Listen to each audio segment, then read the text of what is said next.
একটা পার্কে বের হইছি, এখানে হাঁটতেছি আর একটা ভিডিও করলাম। তখন মাথায় আসলো যে একটা ইম্পর্টেন্ট জিনিস শেয়ার করি আপনাদের সাথে। ইম্পর্টেন্ট জিনিসটা হচ্ছে গিয়ে জব নিয়ে। তো ডেনমার্ক বলেন বা ইউরোপের যে কোনো জায়গায় বলেন, জবের এত ক্রাইসিস, মানে মানুষ এখন ইউরোপমুখী হয়ে যাচ্ছে, যেহেতু ইংল্যান্ড বন্ধ হয়ে গেছে স্পাউস সহ। তো সবাই এখন আর কি ইউরোপেই মানে আসার জন্য চেষ্টা করতেছে।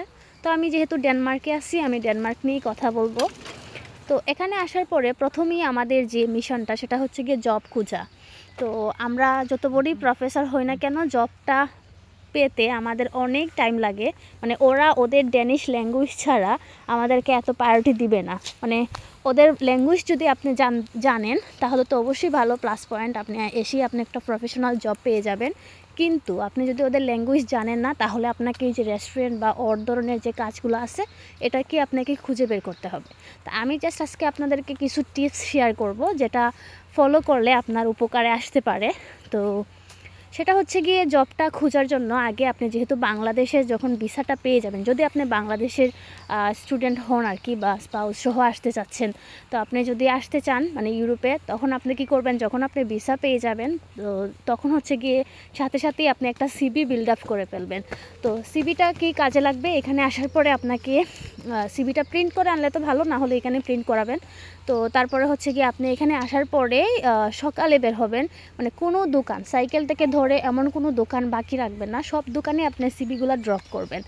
তারপর হচ্ছে কি মানে প্রতিদিন বের হবেন, সারাদিনের খাবার নিয়ে বের হবেন, যাতে আপনাকে মানে যে একটু দিয়ে রেস্ট নিয়ে কিছু খাইতে পারেন, যাতে খিদা টিদা না লাগে, আবার বাসা যেতে ব্যাক করা না লাগে।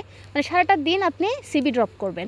আর সন্ধ্যার দিকে আপনি কি করবেন, রেস্টুরেন্ট যেটা আছে রেস্টুরেন্টের দিকে যাবেন, গিয়ে আপনি ওদের যে ম্যানেজার যেটা বা শেফ ওদের সাথে কথা বলবেন, স্টাফদের সাথে কথা বলবেন না, কারণ স্টাফরা অনেক সময় সিবিটা ফেলে দেয়। তো আপনি কিছু কিছু রেস্টুরেন্ট আছে বা কিছু কিছু কোম্পানি আছে, ওরা হচ্ছে কি অনলাইনে প্রেফার করে। তো আপনি চাইলে ওরা যদি বলে যে অনলাইনে আপনি অ্যাপ্লাই করেন, তাহলে তো অনলাইনে অ্যাপ্লাই করবেন। আর বাংলাদেশে থাকা অবস্থায় ওদের জবের কিছু প্ল্যাটফর্ম আছে, লাইক হচ্ছে কি ইনডিড বা কি জানি বলে, লিঙ্ক আইডি, সরি লিঙ্কডইন, তারপর হচ্ছে গিয়ে জবনেট, আরও কি অনেকগুলো আছে। তো এগুলাতে আপনারা আবার হ্যাপি হেল্পার আছে, এটা কাইন্ড অফ ফ্রিলান্সিংয়ের মতো। তো এগুলাতে আপনারা অ্যাকাউন্ট ক্রিয়েট করে ফেলবেন। তো করার পরে কি হবে, এগুলাতেও অ্যাপ্লাই করবেন। আর এগুলো যেহেতু একটু ভ্যালিড, মানে তো আপনার জব পাওয়ার পসিবিলিটি থাকবে।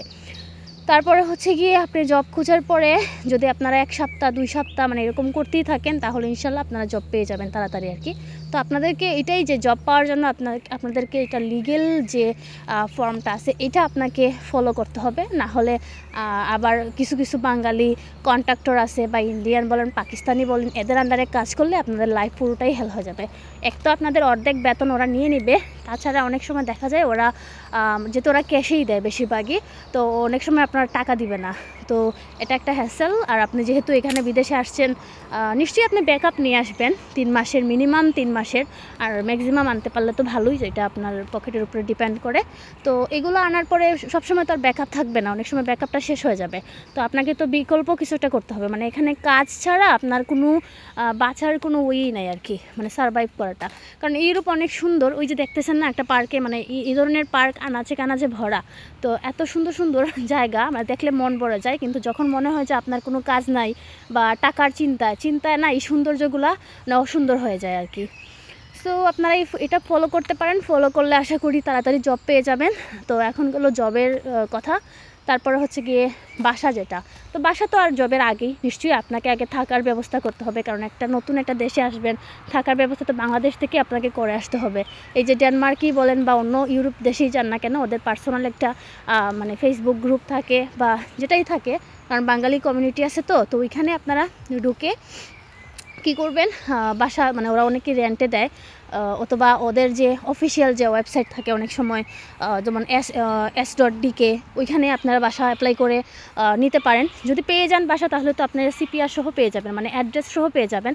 তো এটা তো কোনো প্রবলেম না। আর যদি এটা পান না, কারণ অফার না দিলে আপনি তো জোর করে এখানে এসে বাসায় উঠতে পারবেন না। তো এখানে অনেক বাঙালি ভাই বোন আছে, ওদের কাছ থেকে বাসা নিতে পারেন, কমেও পাইতে পারেন, বেশিও পাইতে পারেন, কারণ অনেকে এখানে ব্যবসার ধান্দা, মানুষ ব্যবসা ছাড়া কিছুই বুঝে না। এখানে আসার পরে মানে এই ডেনমার্কে আসার পরে আমি অনেক বাঙালিদের সাথে কথা হয়েছে, দেখছি, কারণ সবাই ব্যবসাকুর, মানে ওরা ব্যবসা ছাড়া কিছুই বুঝে না, মানে টাকাই টাকা আর কি, মানে টাকা ছাড়া কিছুই না। সো আর কি বলবো, আরেকদিন ভিডিও বানাবো না, আমিও চলে আসছি। এই পর্যন্তই আজকে, আল্লাহ হাফেজ।